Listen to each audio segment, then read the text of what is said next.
Salut à tous, c'est BizBiz. Alors aujourd'hui l'épisode 993 du Zap Image. On commence directement avec le dernier match du Boxing Day hier.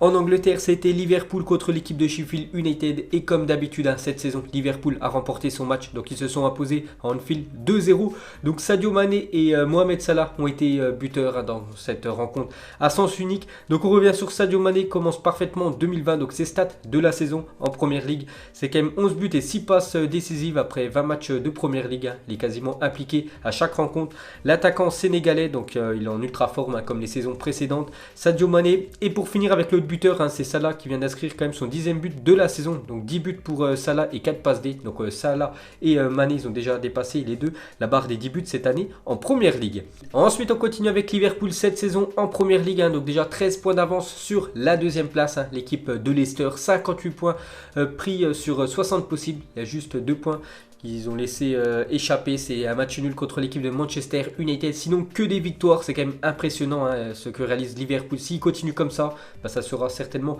l'équipe la plus forte de l'histoire de la Première Ligue. Voilà, parce qu'ils survolent quand même ce championnat. 5 clean sheets consécutifs. Voilà, encore une stat incroyable pour Liverpool. 5 matchs d'affilée sans prendre de but. Monstrueux cette année, l'équipe de Liverpool.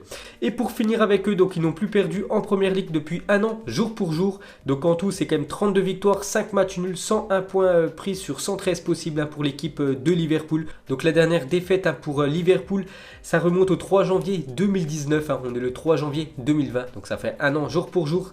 Ils s'étaient inclinés du côté de Manchester City 2-1. Donc voilà, ça fait quand même un an qu'ils n'ont pas perdu en Première Ligue. C'est incroyable ce que réalise l'équipe des Reds. Et pour finir avec ce championnat anglais, un petit coup d'œil au classement. Donc première position, Liverpool 58 points. N'oubliez pas que Liverpool a toujours un match en retard. Donc ils ont 13 points d'avance sur l'équipe de Leicester, actuellement en deuxième position. 14 points d'avance sur l'équipe de Manchester City. On peut voir quand même que les grosses écuries anglaises sont bien classées. Parce que Chelsea 4e, United 5e et Tottenham 6e. Il y a juste Arsenal qui sont un peu moyens cette année. Ils sont classés à la 10e position, les Gunners.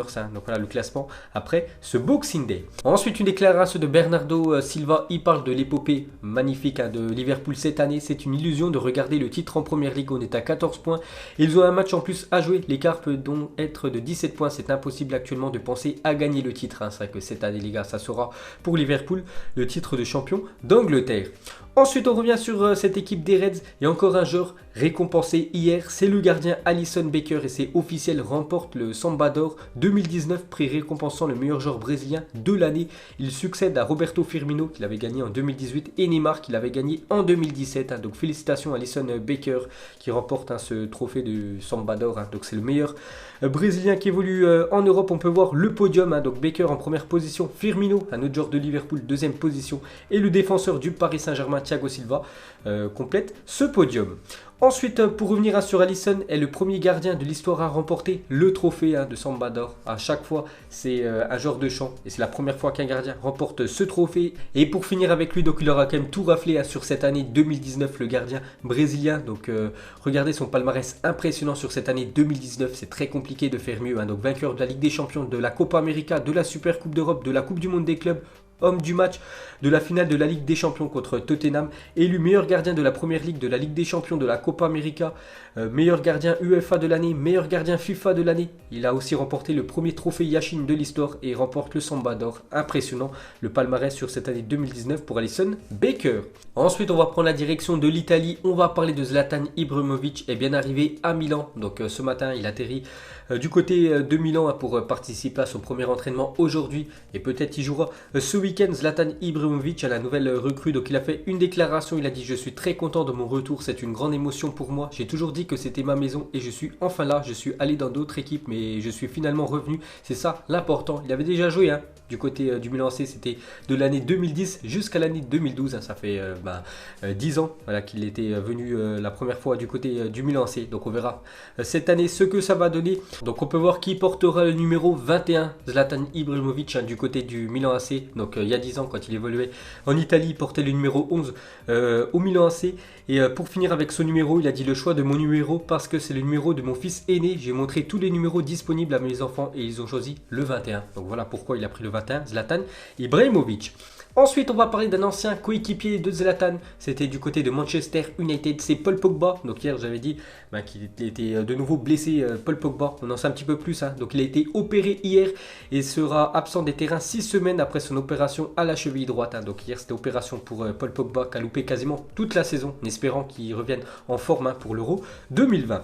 Ensuite, quelques infos transferts. On commence avec Lyon qui a rejeté une offre de 40 millions d'euros de Chelsea pour Moussa Dembélé. Donc les Blues devraient formuler une deuxième offre et proposer Olivier Giroud plus 40 millions d'euros. Donc à suivre. Ensuite, un transfert officiel, c'est le Borussia Dortmund qui annonce le transfert de Julian Weigl au Benfica. Montant du transfert environ 20 millions d'euros. Donc on peut voir que sa clause maintenant du côté du Benfica, c'est une clause libératoire aux alentours des 100 millions d'euros pour l'ancien joueur du Borussia Dortmund. Donc il ne jouera pas contre le PSG en Champions League. Ensuite, on va parler de Pierre-Emerick Aubameyang sur son avenir. Donc il y a quelques jours, j'avais dit que les journaux anglais avaient dit qu'Aubameyang voulait quitter Arsenal et aller autre part l'été prochain. Donc il a réagi, le Gabonais. La presse anglaise aime beaucoup parler. Pour l'instant, je suis là, je suis à 100% ici. Bon, après, on verra ce qui dira l'été prochain. Mais c'est vrai que si Arsenal ne joue pas encore la Ligue des Champions la saison prochaine, ça sent le départ pour le Gabonais. Ensuite, on va parler de Naples aurait formulé une offre comprise entre 50 et 55 millions d'euros pour Boubakary Soumaré, le milieu défensif de l'équipe de Lille. Un très bon joueur Soumaré. Donc on peut voir que Naples aurait formulé une grosse offre. Donc ça aussi, affaire à suivre. Et on peut voir que les joueurs lillois ont vraiment la cote partout en Europe et surtout du côté du Real Madrid. Parce que regardez, aujourd'hui la une journal Marca, c'est marqué dans le viseur. On peut voir 3 joueurs lillois en une de Marca. Donc le Real Madrid suit les talents qui se démarquent à Lille. Donc Osimhen, le buteur, Soumaré, qu'on a parlé juste avant avec l'offre de Naples, le milieu défensif, et Gabriel, le défenseur central gauche. Les 3 joueurs sont dans le viseur des plus grands clubs d'Europe, dont le Real Madrid. Ensuite, pour continuer avec ce journal espagnol Marca, donc ils ont dévoilé dans leur édition du jour, pour eux, les 100 meilleurs joueurs actuellement de la planète. Donc on va juste regarder le top 10. Donc pour eux, c'est Lionel Messi, actuellement le meilleur de la planète. En deuxième position, ils ont mis Karim Benzema. Troisième, Virgil van Dijk. Quatrième, Cristiano Ronaldo. Cinquième, Mbappé. Sixième, Sadio Mané. Septième, ils ont mis Frankie de Jong. 8e, ils ont mis Mohamed Salah, 9e Sterling et 10e Alisson Becker. Donc voilà le top 10 pour le journal Marca des meilleurs joueurs actuellement de la planète. Ensuite, on revient sur le Real Madrid, donc le mois de janvier du Real Madrid. Donc demain, déjà, c'est la reprise du championnat pour le Real Madrid. Ça sera un match contre Retafe. Ensuite, n'oubliez pas que ça sera la demi-finale contre Valence de la Super Coupe d'Espagne qui se déroulera en Arabie Saoudite. Donc il y aura la finale 4 jours plus tard. Donc ça sera Valence contre le Real Madrid. Et l'autre demi-finale, ça sera Atlético Madrid contre le Barça. Donc ça pourrait faire Barça-Real en finale. Et voilà, ça se déroule en Arabie Saoudite. Ensuite, donc le Real reviendra en Espagne, jeu contre Séville. Il y aura la Coupe du Roi Valladolid et un deuxième match retour de la Coupe du Roi. Ensuite, pour continuer avec eux, donc ils ont gagné qu'une seule fois le premier match de l'année lors des 5 dernières années. La dernière fois, c'était en 2017 et au total, le bilan est de 1 victoire, 3 matchs nuls et 1 défaite lors du premier match du Real Madrid sur une année civile. Donc sur les 5 dernières années, il y a seulement 1 victoire lors du premier match, c'est plutôt moyen. Donc on verra demain ce que ça va donner contre l'équipe de Retafe. Et pour finir avec le Real Madrid, on va parler d'un joueur français qui a été transféré l'été dernier. Donc c'est Ferland Mendy. En 8 titularisations de Ferland Mendy en Liga, le Real Madrid, c'est quand même 6 matchs sans prendre de but. 8 fois titulaire Mendy et 6 fois le Real Madrid n'a pas pris de but, un clean sheet. Donc 3 buts encaissés lors des 2 autres rencontres, Villarreal et la Real Sociedad. Au total, le Real Madrid prend en moyenne 0,37 buts par match lorsque Mendy est titulaire en Liga. Donc c'est très bien pour les défenseurs gauche français. Ensuite, des nouvelles de Cristiano Ronaldo qui pourrait prolonger avec la Juventus. Donc Ronaldo vers la prolongation, point d'interrogation. Donc selon la carrière d'Elo Sport, la Juventus de Turin souhaite prolonger Cristiano Ronaldo. Pour rappel, son contrat se termine en juin 2022. Donc après, tout dépend, je pense, de l'aventure de la Juventus en Ligue des Champions cette année. Par exemple, si la Juventus se fait éliminer dès les huitièmes contre l'équipe de Lyon ou par exemple en quart de finale, ça sera encore une grosse désillusion pour Cristiano Ronaldo, et surtout s'ils perdent aussi la Serie A, parce que l'Inter Milan cette année c'est un sérieux candidat au titre de champion d'Italie. Cristiano Ronaldo pourra en avoir marre et pour aller voir ailleurs. Mais si tout se passe bien pour CR7, pourquoi pas le championnat italien une fois de plus, et pourquoi pas remporter une Ligue des Champions avec l'équipe de la Juventus. Il pourrait prolonger, mais pour l'instant on peut voir que les journaux italiens disent que CR7 pourrait prolonger son aventure avec la Juve. Ensuite, cette fois-ci, on va parler de son plus grand rival, c'est Lionel Messi. Regardez le challenge de Messi pour 2020, donc attraper et dépasser Pelé comme meilleur buteur d'une seule équipe. Donc pour l'instant, c'est toujours Pelé avec l'équipe brésilienne de Santos. Donc c'est le meilleur buteur de l'histoire pour un club. Donc 643 buts de Pelé pour l'équipe de Santos. Donc Lionel Messi actuellement avec l'équipe du Barça, toute compétition confondue, à 618 buts. Donc c'est l'objectif cette année de Lionel Messi, c'est de dépasser la barre des 643 buts de Pelé avec Santos et de devenir le meilleur buteur de l'histoire pour un seul club. Ensuite, jeter un coup d'œil au meilleur buteur sur une année civile depuis l'année 2010 jusqu'à cette année dernière, hein, l'année 2019. Donc on peut voir que c'était souvent Messi et Cristiano Ronaldo qui l'ont remporté quand même 4 fois chacun, voilà, d'être meilleur buteur à la fin de l'année civile. Il y a juste Harry Kane en 2017. Il avait inscrit 56 buts et bien sûr l'année dernière, 2019, avec Lewandowski, 54 buts. Ensuite, des nouvelles de Hatem Ben Arfa qui intéressent l'équipe turque du Fenerbahçe. Donc pour l'instant, toujours sans club Hatem Ben Arfa. Le dernier match qu'il a joué, c'est quand même la finale de la Coupe de France la saison dernière contre l'équipe du Paris Saint-Germain. Depuis, il n'a toujours pas joué et il devrait certainement reprendre un club pendant ce mercato hivernal et peut-être l'équipe turque du Fenerbahçe.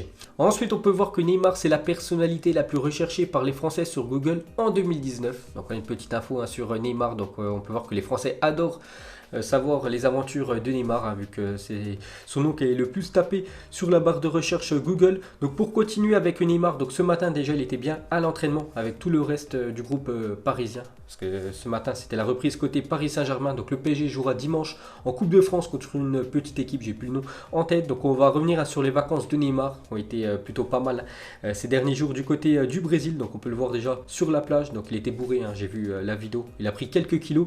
Neymar, une autre photo avec pas mal de filles. Bon, il a bien profité, bien sûr, Neymar. On peut même le voir sur un bateau, voilà, sur l'échelle. C'est lui avec le short rouge. Donc, il a bien profité de ses vacances, Neymar. Ensuite, jeter un coup d'œil au programme foot de la journée. Donc, ce soir, ça reprend dans le championnat espagnol avec Real Valladolid contre Leganés à 19h et Séville contre l'Athletic Bilbao à 21h. Il y a aussi un match de Coupe de France ce soir à 20h55. L'équipe de Bordeaux jouera à domicile contre l'équipe du Mans. Et pour finir ce Zap Image, pas de question de fin. Juste pour moi, le plus grand exploit de ces 10 dernières années, c'est quand même le trophée de champion d'Angleterre pour l'équipe de Leicester en 2016. Regardez l'équipe type sur cette année. Donc on peut voir que des joueurs qui coûtaient pas cher ou que l'équipe de Leicester avait eu gratuitement. Donc en tout, l'équipe coûtait aux alentours des 22 millions d'euros. Donc on sait que des joueurs après ont été vendus très cher, comme Riyad Mahrez.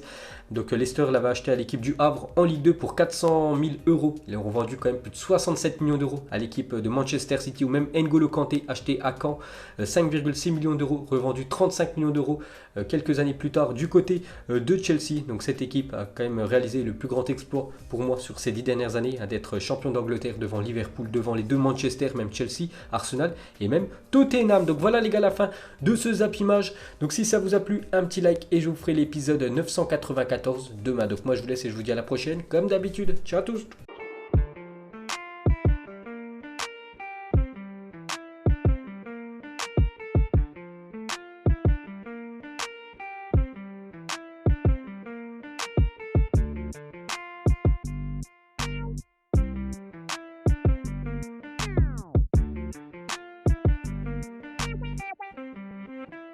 Narco Melody.